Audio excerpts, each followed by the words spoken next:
Nosso grupo ficou responsável por apresentar o tema sobre o crime de rixa, lá no artigo 137 do nosso Código Penal.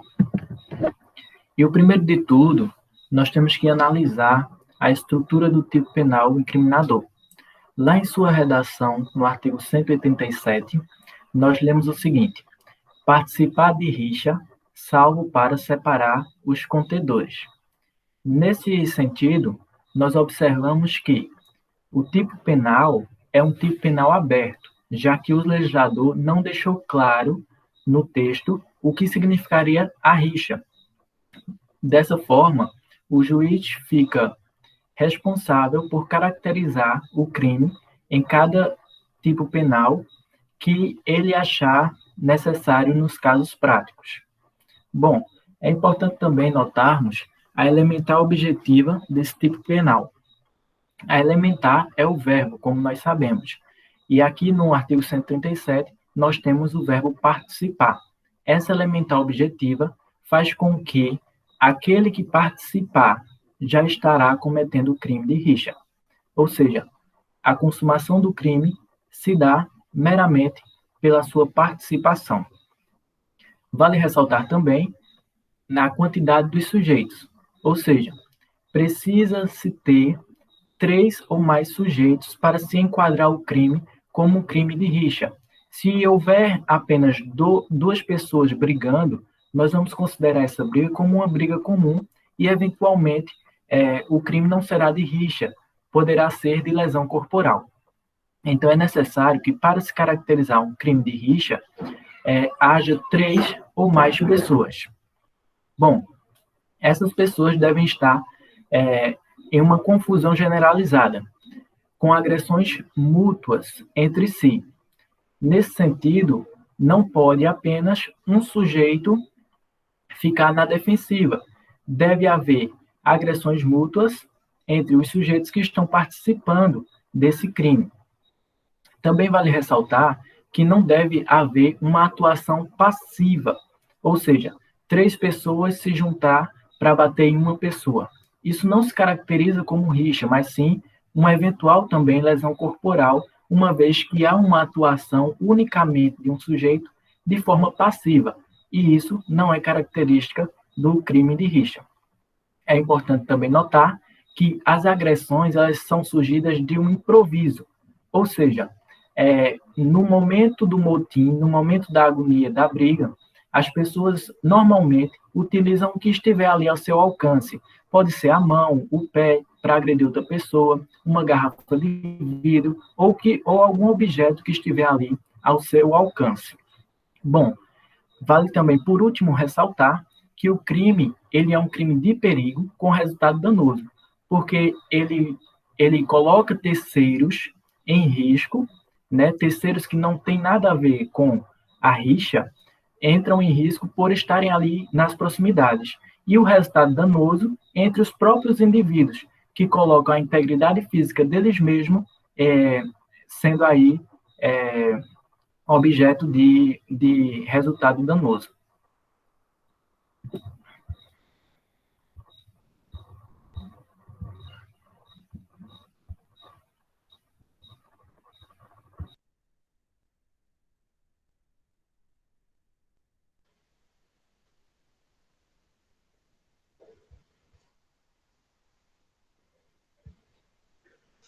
E na rixa, os seus sujeitos, eles são todos agentes e vítimas ao mesmo tempo. Isso acontece porque os sujeitos são passivos em relação à ação dos demais, ou em relação à situação de perigo a quem estão inseridos. E, ao mesmo tempo, eles se caracterizam como ativos porque eles também estão exercendo uma determinada conduta agressiva em relação aos demais. Já que a rixa, como o colega trouxe, ele é uma espécie de tumulto sem grupos definidos. E nesse contexto, pode acontecer que existam inimputáveis dentre os envolvidos. No entanto, a existência da existência ou não da culpabilidade desses agentes, essa existência dessa culpabilidade, ela não afasta a desordem generalizada. Então, no processo, no contexto da rixa, independentemente da culpabilidade, Aqueles que são inimputáveis, eles não serão eles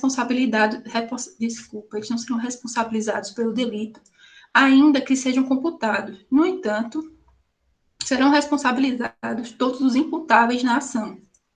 E quanto ao elemento subjetivo, nesse contexto, é o dolo, é a vontade que o agente tem de participar da rixa. Esse dolo, ele pode ser de perigo, em razão do sujeito ter o conhecimento do perigo que a conduta pode trazer a outrem, como ela pode ser de dano, porque ele também assume aquele risco, ele sabe que ele pode provocar o dano a outra pessoa ao entrar na rixa. E sem esse elemento subjetivo, o conflito, ele torna-se uma espécie de rixa culposa, de rixa simulada. Então, nesse contexto, em razão da imprudência, não se pune a forma culposa da rixa.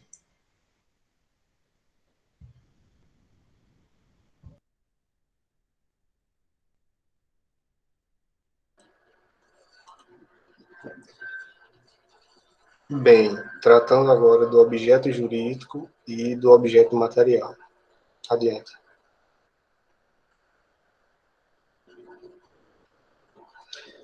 O objeto jurídico, como nós sabemos, é um interesse ou valor protegido pela norma penal. Nesse caso, no caso do artigo 137, rixa, o objeto jurídico da rixa é a vida e a incolumidade física e mental do indivíduo. Isso considerado pela maior parte da doutrina, certo? Tem uma parcela que considera que a ordem e a paz pública deve ser também objeto jurídico protegido. Porém, acredito que seja uma parte minoritária. Mas em contrapondo essa linha de raciocínio, Guilherme Nucci, ele afirma que o crime de rixa está elencado nos títulos dos crimes contra a pessoa. Por isso, não se trata de uma proteção coletiva, como seria a ordem e a paz pública, e sim a determinada pessoa. Adiante. O objeto material, no caso de rixa, são os próprios rixosos, são as próprias pessoas que estão ali envolvidas.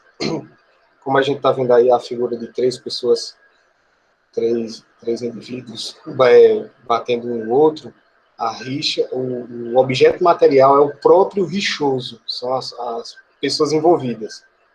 Existem doutrinadores como Rogério Greco que afirma que rixosos não são necessariamente os envolvidos diretamente na rixa, e sim e também aqueles que estão envolvidos indiretamente, como, por exemplo, os que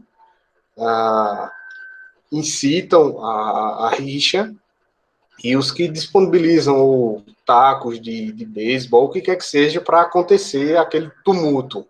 Seria na linha de raciocínio de Rogério Greco. Adiante. E aqui a figura preterdolosa da rixa.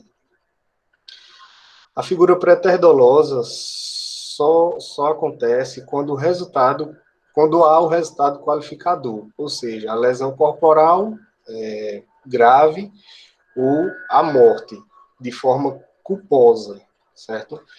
Sendo iniciada de forma dolosa e terminada de forma culposa, não se configura a figura preterdolosa, tendo resultado lesão corporal grave e morte. Mas se ela inicia de forma, por exemplo, de forma dolosa e termina também de forma dolosa, que é o dolo de dano ou dolo de perigo. No dolo de dano, ela inicia-se dolosa e termina também dolosa. E o dolo de perigo não tem como acontecer a figura preterdolosa. Adiante.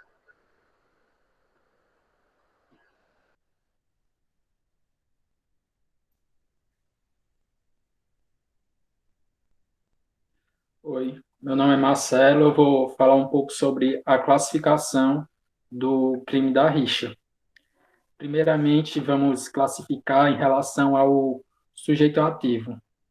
Nessa classificação, quando o sujeito ativo tem qualidades específicas, é próprio, mas não é o caso da rixa.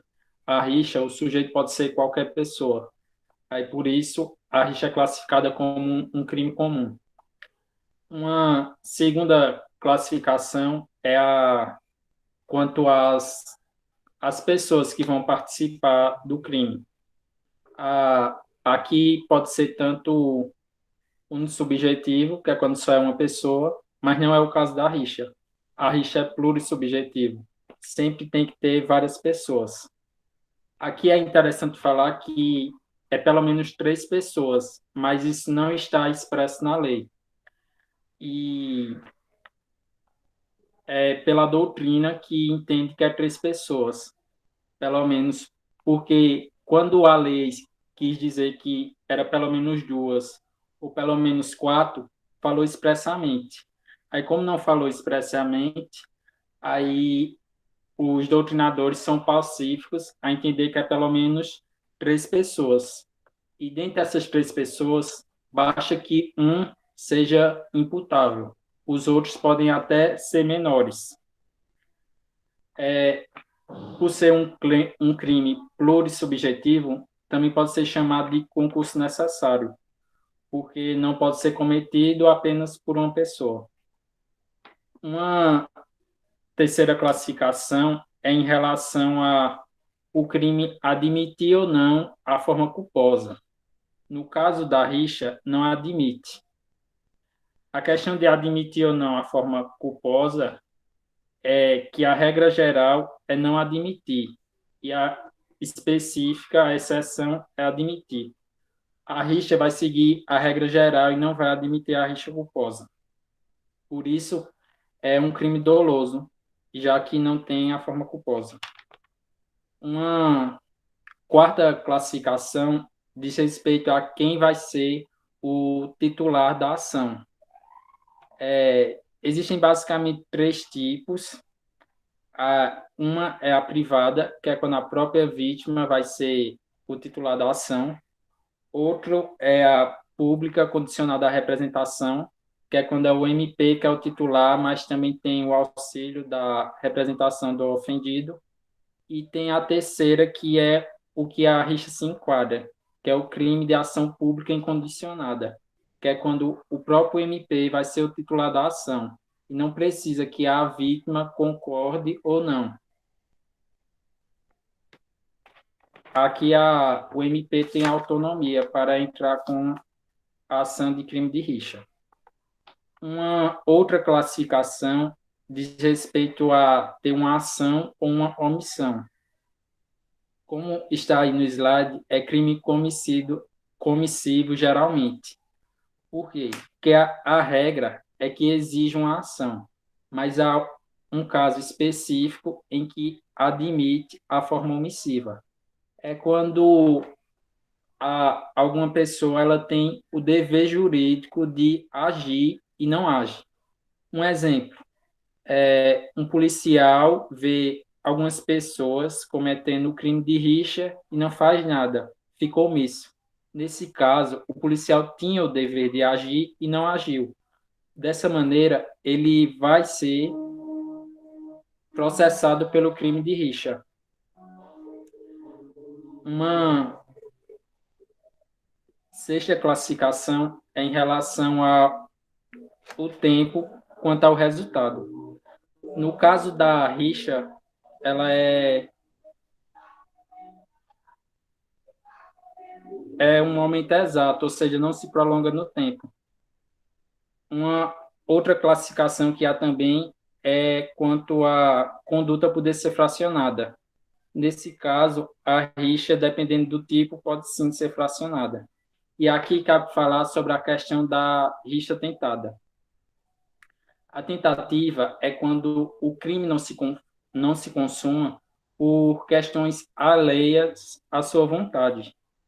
Aí há basicamente 2 tipos de rixa. A rixa subitânea, ex improviso, nesse caso é espontânea. Não tem como alguém impedir antes de que ocorra. Já a rixa pré-ordenada ex propósito, ela pode sim ser impedida. Seria, por exemplo, um grupo de pessoas marcar pelas redes sociais, fazer uma rixa domingo às 15 horas da tarde. Aí, nesse caso, os policiais poderiam sim impedir, e aí acontecer a forma tentada.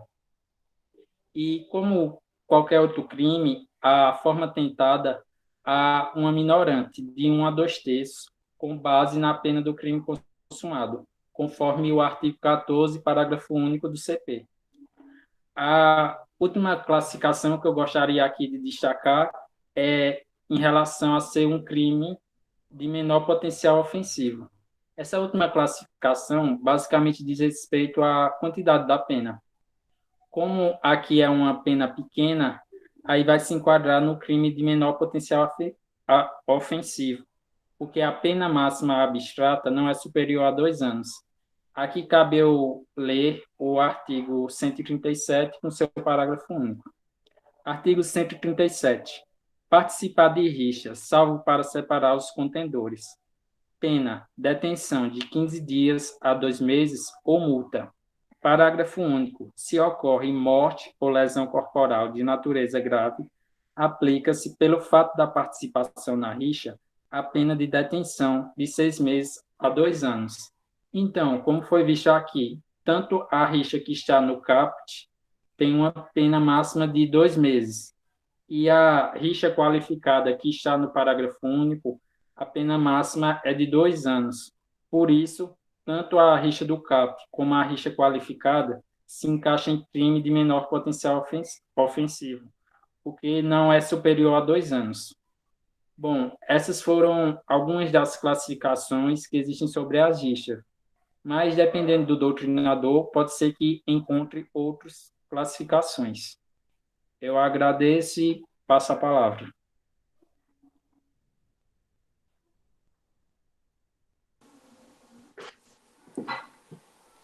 Quanto ao crime de rixa, foi estabelecido no Tribunal de Justiça de Rondônia que, se não houverem provas o suficientes e concretas de que houve uma briga generalizada entre os contendores e que partiu do agente, deve ser mantida a absolvição, pois se configura no artigo 137, no parágrafo único do Código Penal, que tem que haver o emprego de violência física, que pode ofender tanto a integridade corporal quanto a saúde do autor.